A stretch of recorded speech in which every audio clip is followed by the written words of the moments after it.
ఈరోజు మనము వ్యాకరణాంశాలు సంయుక్తాక్షరాలు ద్విక్తాక్షరాలు నేర్చుకున్నాం కదా. ఈ పట్టిక సహాయంతో ద్విక్తాక్షరాలేంటి, సంయుక్తాక్షరాలేంటి అవన్నీ కూడా ఈ గళ్ళల్లో ఆ పదాలను మనం రాస్తాం. అమ్మ, అమ్మ అంటే మా కింద మా ఒత్తు వచ్చింది కాబట్టి ఇది ద్విక్తాక్షరం.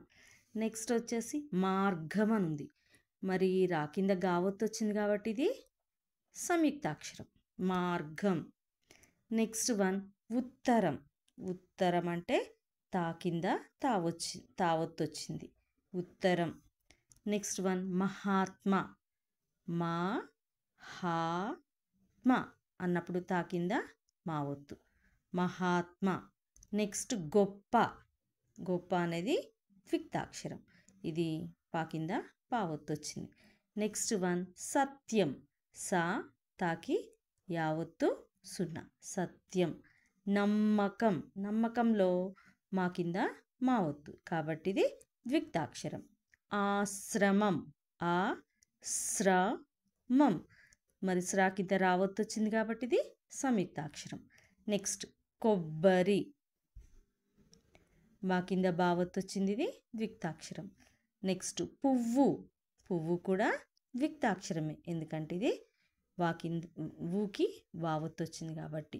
నెక్స్ట్ ఉత్సవం, ఉత్సవం అంటే తా కింద సావత్తు వచ్చింది, ఇది సంయుక్తాక్షరం.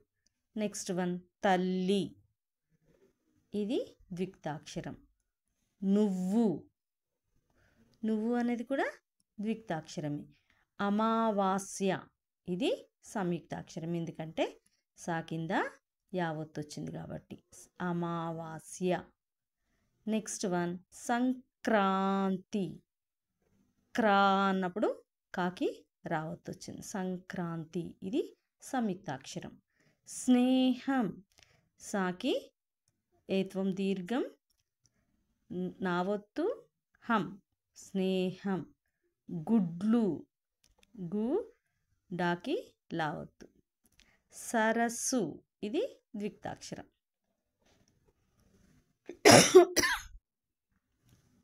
పున్నమి,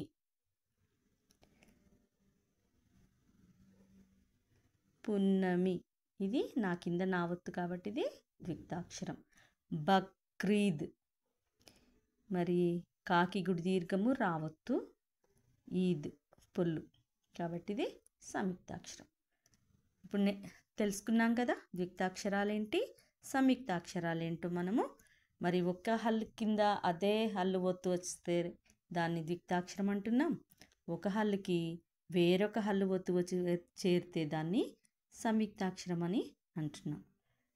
దయచేసి ఈ ఛానల్ని సబ్స్క్రైబ్ చేసుకొని లైక్ చేసి షేర్ చేయండి. ధన్యవాదాలు.